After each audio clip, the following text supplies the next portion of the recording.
जय हिंद दोस्तों। चलिए आज का हम लोग क्लास स्टार्ट करते हैं। आज जो है बहुत ही महत्वपूर्ण टॉपिक है जो है प्रथम गोलमेज सम्मेलन। आज का टॉपिक का क्या नाम है? प्रथम गोलमेज सम्मेलन।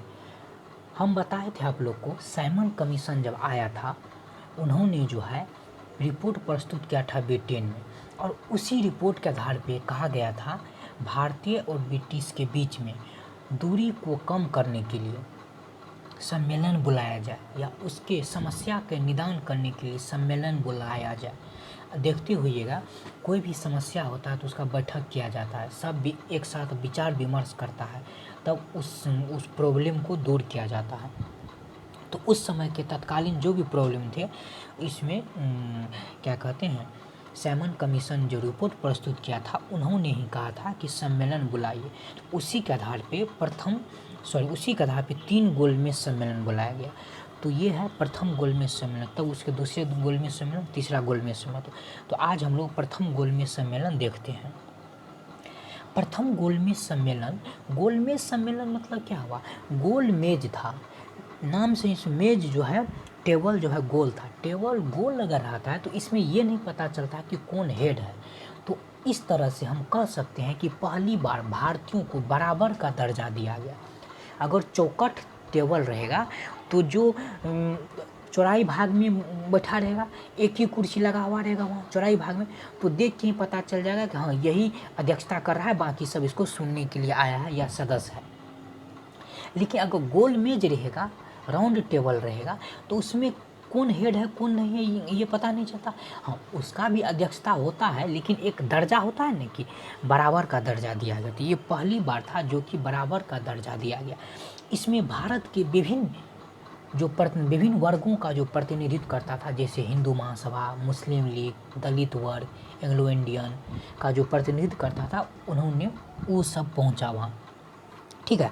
इस सम्मेलन का आउटपुट अगर लबोलुभाव हम देखें, आउटपुट क्या था, तो मुस्लिम लीग जो है पृथक निर्वाचन मंडल की बात कर रहा था, उसी आधार पर दलित वर्ग भी पृथक निर्वाचन मंडल की ओर बात कर रहा था।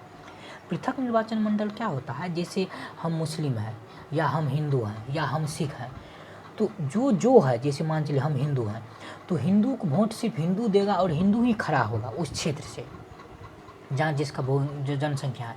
जिस क्षेत्र में मुस्लिम है तो सिर्फ मुस्लिम ही खड़ा रहेगा और मुस्लिम सिर्फ मुस्लिम को ही वोट देगा। ये पृथक निर्वाचन। इसी आधार पर दलित वर्ग भी कहा, अम्बेडकर साहब प्रतिनिधित्व किए थे दलित वर्ग का, तो दलित वर्ग भी बोले कि हमें भी पृथक निर्वाचन मंडल चाहिए। तो आप सम्मेलन बुलाए हैं, बैठक बुलाए हैं, तो उसमें जो है पारित करना पड़ता है, सब लोग इससे सहमत हैं या नहीं, या उसका कोरम होता है 1/10 या 1/20 या 51 पर या 51% या आधा से 2 अधिक 3 अधिक, इस आधार पे जो है कोरम पूरा होता है तब पारित होता है। तो वो नहीं हो पाया। इसका मेन थॉट यही है प्रथम गोल में। चलिए तो हम लोग देखते हैं गोलमेज सम्मेलन क्या था। ये है प्रथम गोलमेज सम्मेलन। प्रथम गोलमेज सम्मेलन कब से कब तक हुआ? तो 12 नवंबर 1930 से 19 जनवरी 1931 तक हुआ। कब हुआ? 12 नवंबर 1930 से 19 जनवरी 1931। डेट याद रखेंगे, डेट पूछा जाता है। कब से कब तक हुआ? 12 नवंबर 1930 से 19 जनवरी 1931 प्रथम गोलमेज सम्मेलन था। यह कहाँ आयोजित हुआ था? तो इसका आयोजन लंदन में आयोजित किया गया था। कहाँ आयोजन किया गया था? लंदन में। लंदन में आयोजित किया गया था। यहाँ लिखा हुआ है जिसमें ब्रिटिश शासकों द्वारा भारतीयों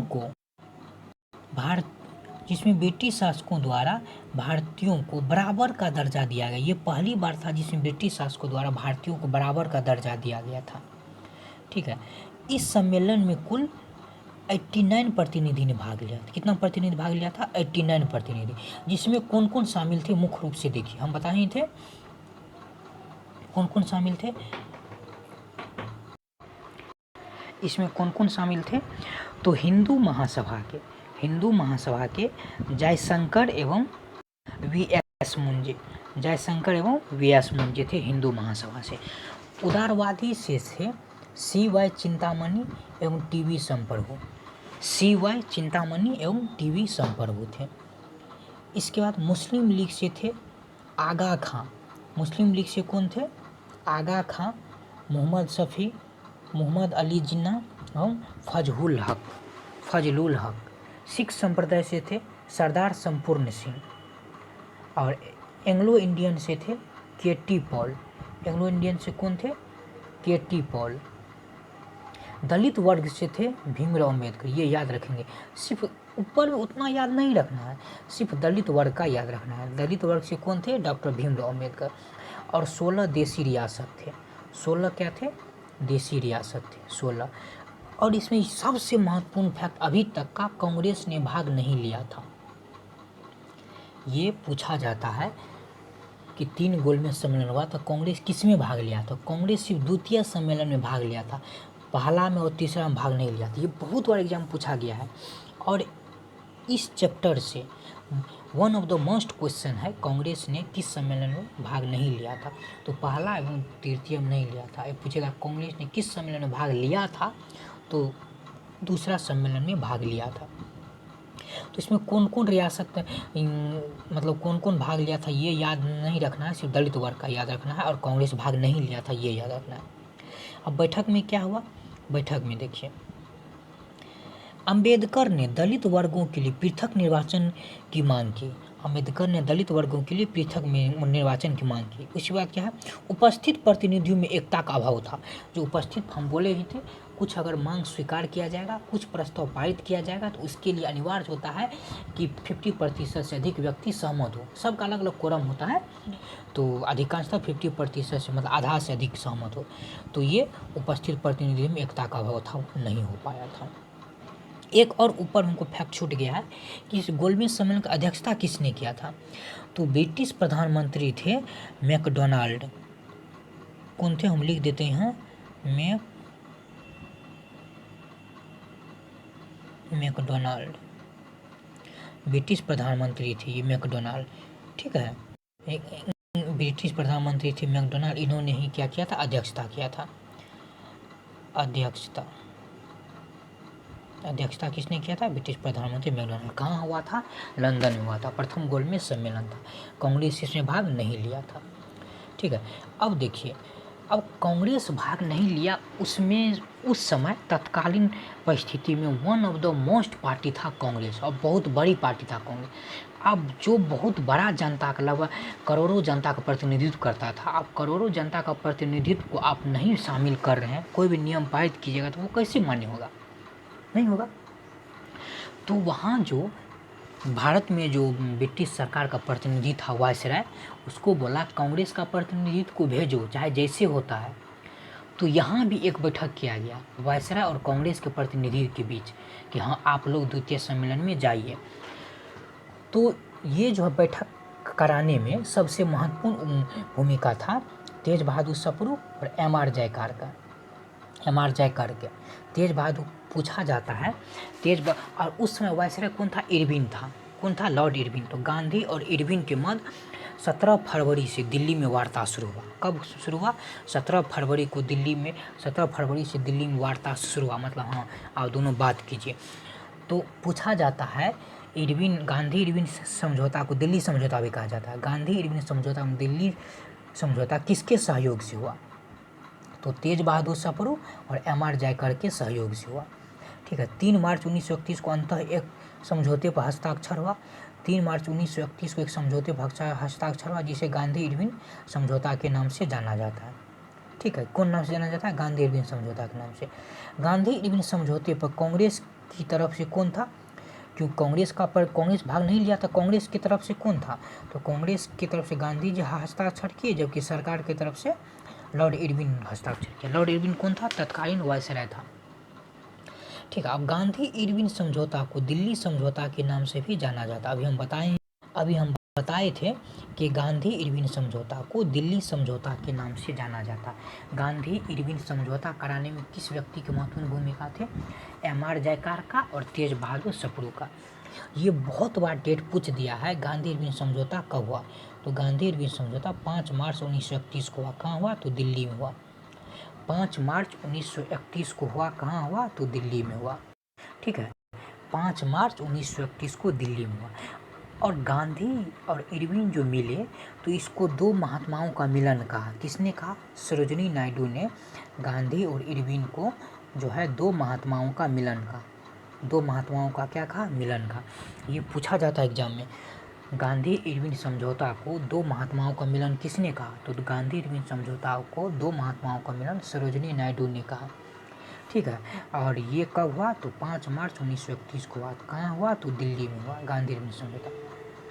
अब इस समझौता में दोनों है, अंग्रेज का प्रतिनिधित्व भी है और कांग्रेस का प्रतिनिधित्व है। तो अंग्रेज का प्रतिनिधित्व गांधी की ओर से या कांग्रेस की ओर से क्या माना, और कांग्रेस का प्रतिनिधित्व इरविन की ओर से क्या माना। कोई समझौता बात एक दूसरे का बात तो मानेगा ना, कि हम ये चाहते हैं आप मानो, और कांग्रेस भी बोलेगा हम ये चाहते हैं आप ये बात मानो। क्या है वो देखिए, इरविन मान लिया बात किसका, कांग्रेस का। कांग्रेस का क्या क्या मांग था, कांग्रेस का मांग था कि जिन राजनीतिक बंदियों पर हिंसा के आरोप है उन्हें छोड़कर शेष को रिहा कर दिया जाए। देखिए यहाँ बहुत महत्वपूर्ण फैक्ट ये है कि यहाँ राजनीतिक बंदी पर हिंसा के आरोप है, हिंसा मतलब जो मतलब बम और फोड़ा है, किसी का हत्या कर दिया, उसको छोड़ करके बाद बाकी को रिहा कर दीजिए। आपको याद होगा खुदीराम बोस, चंद्रशेखर आज़ाद, भगत सिंह पे हिंसा का आरोप था। वो सब युवा थे, हिंसा का आरोप, तो उन लोग को नहीं छुड़ाया गया। अगर गांधी जी चाहते तो छूट सकता था, लेकिन नहीं छुड़ाया गया उस सबको। यहाँ स्पष्ट लिखा हुआ क्या, कांग्रेस का क्या मांग था, कांग्रेस का प्रथम मांग था जिस व्यक्ति पर हिंसा का आरोप है उसको छोड़ करके क्या है, उसको छोड़ करके शेष को रिहा कर दिया जाए। शेष को क्या कर, शेष को रिहा किया जाए। ठीक है, शेष को रिहा किया जाए। नेक्स्ट है भारतीय समुद्र किनारे नमक बना सकते। सविनय अवज्ञा आंदोलन में भी था कि भारतीय समुद्र किनारे नमक बना सकते। ये बात अंग्रेज को मानना था, लॉर्ड इरविन को मानना था, ये कांग्रेस का मांग था। ठीक है, इसके बाद भारतीय लोग शराब व विदेशी वस्त्रों की दुकान पे, भारतीय लोग जो है शराब व विदेशी वस्त्रों की दुकान पे कानून के सीमा के भीतर रहकर अपना विरोध प्रदर्शन कर सकते हैं। कानून के सीमा के भीतर रहकर जो है अपना विरोध प्रदर्शन कर सकते हैं। इसके बाद था सरकारी नौकरी से त्याग देने वाले, सरकारी नौकरी, सविनय अवज्ञा आंदोलन जो था उसमें बहुत लोग सरकारी नौकरी त्याग पर दे दिए। सरकारी नौकरी से त्याग पर देने वाले को सरकार वापस लेने उदारता दिखाए मतलब शामिल कर ले उसको। ठीक है, इतना किसका मांग था, कांग्रेस का मांग था। क्या क्या मांग था, राजनीतिक बंदियों पर जिन पर हिंसा का आरोप नहीं है उसको रिहा कर दिया जाए। ठीक है, जिन पर हिंसा का आरोप है उसको नहीं, जिन पर हिंसा का आरोप नहीं उसको रिहा कर दे। भारतीय समुद्र किनारे नमक बना सकते हैं।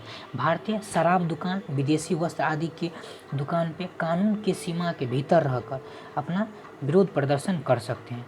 जो सरकारी नौकरी से त्यागपत्र दिया उसको सरकार वापस बुलाने में उदारता दिखाए। अब ये तो इरविन मान लिया, अब इरविन का भी तो कुछ बात है ना, कांग्रेस को भी तो मानना पड़ेगा। अब इरविन का क्या क्या मांग था, इरविन ने कहा सरकार सविनय अवज्ञा आंदोलन के संबंध में, सॉरी एक कांग्रेस का और बच गया है, सरकार सविनय अवज्ञा आंदोलन के संबंध में कांग्रेस की गतिविधि पर जो प्रतिबंध लगाए थे उसका अध्यादेश से वापस ले। तो सविनय अवज्ञा आंदोलन जो चालू हुआ था उसमें हम बताए थे कि बहुत सारा प्रतिबंध लगा दिया गया था, तो उसको बोला प्रतिबंध अध्यादेश के माध्यम से हटाइए उसको। अध्यादेश के माध्यम से इसलिए कि कानून के माध्यम से पहले प्रस्ताव लाओ, उसके बाद पारित करो, चर्चा करो, वो बाद में होता रहेगा, पहले अध्यादेश के माध्यम से हटाइए। ठीक है, अब गांधी जी क्या स्वीकार किए हैं ये भी तो देखना पड़ेगा। गांधी जी स्वीकार किए हैं निम्नलिखित बात। अब वो बात क्या है वो देखिए, सविनय अवज्ञा आंदोलन स्थगित कर दिया जाए। गांधी जी को कहा कि आप सविनय अवज्ञा आंदोलन जो चालू किए वो सबसे पहले स्थगित कीजिए। ठीक, इसका कांग्रेस निकट भविष्य में होने वाला द्वितीय गोलमेज सम्मेलन में भाग लेगी, दूसरे गोलमेज सम्मेलन में भाग लेगी। कांग्रेस जो है निकट भविष्य में होने वाला द्वितीय गोलमेज सम्मेलन में क्या करेगी, भाग लेगी। ठीक है, इसका कांग्रेस ब्रिटिश सामानों का बहिष्कार नहीं करेगी, ये कहा है कांग्रेस ब्रिटिश सामानों का बहिष्कार नहीं करेगी। ठीक, ये था गांधी इरविन समझौता, इसके 3 और माना गया। तो क्या मुंशी थे उस समय, क्या मुंशी ने जो है इस समझौते को युग परिवर्तक का समझौता कहा। पूछा जाता है किसने युग परिवर्तक का समझौता कहा, तो के एम मुंशी ने। किसे कहा, तो गांधी इरविन समझौता को युग परिवर्तक का समझौता कहा। ठीक है। अब जो है कांग्रेस की तरफ से मान लिया गया, गांधी माना, कांग्रेस पार्टी में तो ये बात नहीं मालूम था, कांग्रेस पार्टी में तो स्वीकार करना पड़ेगा ना। तो कांग्रेस पार्टी में क्या कहा, देखिए युवा, इस गांधी जी के प्रति युवा कांग्रेस नाराज थे। युवा कांग्रेस इसलिए नाराज थे क्योंकि फर्स्टे गांधी जी क्या बोले कि जिन राजनीतिक बंदियों पर हिंसा का आरोप है उसको छोड़ दीजिए। तो भगत सिंह, सुखदेव, राजगुरु को फांसी की सज़ा से नहीं बचावे क्योंकि उस पर हिंसा का आरोप था। गांधी जी पहले बोल दिए थे कि जिस पे हिंसा का आरोप है उसको नहीं छोड़ना है। तो इसलिए युवा जो है उससे क्या थे, खफा थे, नाराज थे। और युवा कांग्रेस गांधी के प्रति असंतुष्टि का कारण था क्रांतिकारी भगत सिंह, सुखदेव, राजगुरु को फांसी की सज़ा से न बचा पाना, जिसकी वजह से 23 मार्च 1931 को लाहौर में फांसी पर लटका दिया गया। इसलिए 23 मार्च को कौन दिवस मनाते हैं, आप लोग कमेंट करके बताइए। 23 मार्च को शहीद दिवस मनाया जाता है, ठीक है। तो ये जो है लाहौर में फांसी था। अब 5 मार्च 1931 को गांधी इरविन से समझौता हुआ था, तो ये चाहते तो बचा सकते थे, ठीक है, लेकिन नहीं बचाए। अब जो है कांग्रेस से पारित तो करना पड़ेगा। अब कांग्रेस का अधिवेशन कहाँ हुआ था, मार्च 1931 में कांग्रेस का विशेष अधिवेशन कराची में बुलाया गया था। 1931 में कहाँ हुआ था, कराची में।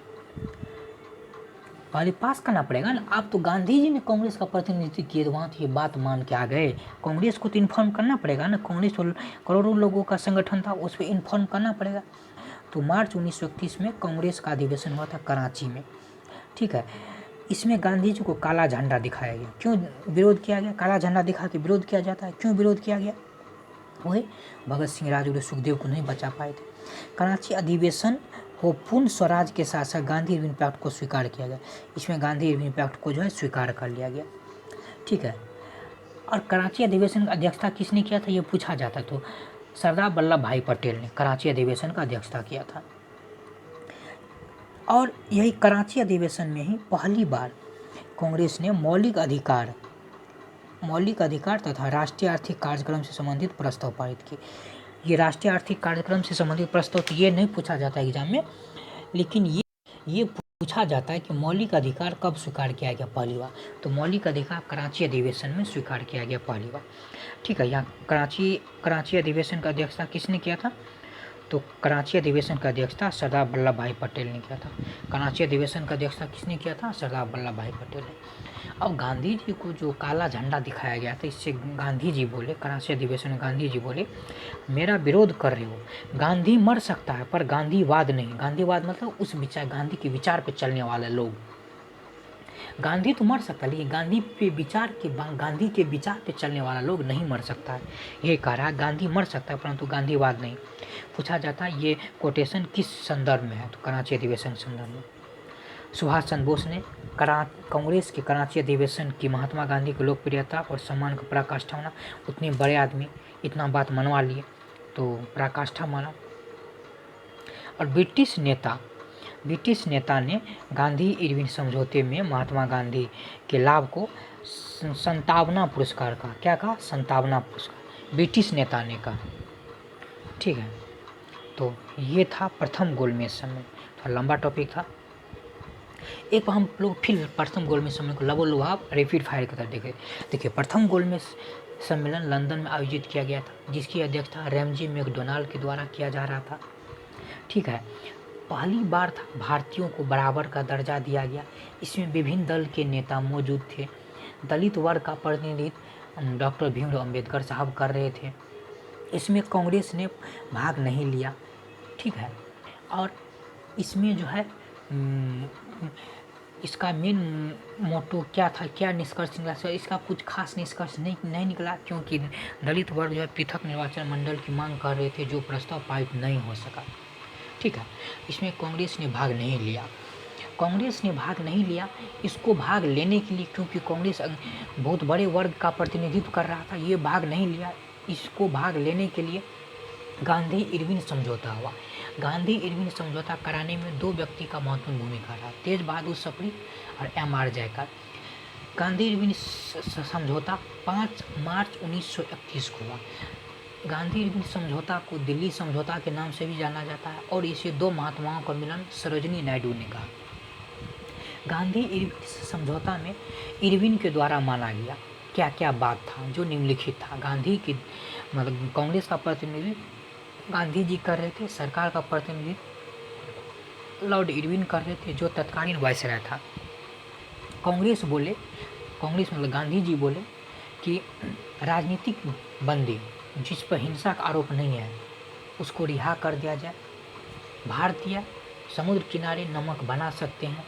भारतीय शराब दुकान के सामने कानून के दायरे के भीतर रहकर अपना प्रदर्शन कर सकते हैं। सविनय अवज्ञा आंदोलन के दौरान सरकार जो कांग्रेस पर प्रतिबंध लगाया था, सरकार उसको अध्यादेश के माध्यम से वापस ले। अध्यादेश के माध्यम से इसलिए क्योंकि अध्यादेश के माध्यम तुरंत आ जाता है, ठीक है, और बाय प्रोसेस करेगा तो टाइम लगता है, इसलिए कहा अध्यादेश के माध्यम से, ठीक। अब कांग्रेस क्या क्या माना इरविन का बात कि वो सविनय अवज्ञा आंदोलन स्थगित करे, ब्रिटिश वस्तुओं का बहिष्कार न करे और द्वितीय गोलमेज सम्मेलन या निकट में होने वाले गोलमेज सम्मेलन में भाग ले। अब गांधी जी जो बात माने हैं उसको कांग्रेस में प्रस्ताव में पारित किया जाएगा। तो उसको मार्च 1931 में कराची में जिस विशेष अधिवेशन बुलाया गया था जिसकी अध्यक्षता सरदार वल्लभ भाई पटेल के द्वारा किया जा रहा था, इसमें प्रस्ताव पारित किया गया और ये प्रस्ताव पारित हो गया। यहाँ युवा कांग्रेस के द्वारा नाराज़गी जताई गई। क्योंकि राजगुरु सुखदेव भगत सिंह को नहीं बचाया गया और गांधी जी को काला झंडा दिखाया गया। गांधी जी इसी कोटेशन में यहीं पे बोले थे, गांधी मर सकता है परंतु गांधीवाद नहीं मर सकता। ठीक है, तो हम इसका लबोलुभाव लगभग बोल ही दिए हैं, ठीक है। तो अब हम लोग कल जो है द्वितीय गोलमेज सम्मेलन देखेंगे, उसके साथ कुछ और टॉपिक देखेंगे क्योंकि प्रथम गोलमेज सम्मेलन में भी कुछ हुआ, जैसे गांधी इरविन समझौता हो गया बीच में, द्वितीय गोलमेज सम्मेलन में भी कुछ हुआ। अब क्या हुआ नेक्स्ट क्लास में देखेंगे। तब तक के लिए जय हिंद। अगर आप लोग को सेशन पसंद आता है तो कृपया लाइक करें, उससे हमको भी मोटिवेशन मिलेगा। दूसरे को शेयर भी करें, उससे हमको मोटिवेशन मिलेगा कि और अच्छा कंटेंट लाए। ठीक है, तब तक के लिए बाय बाय।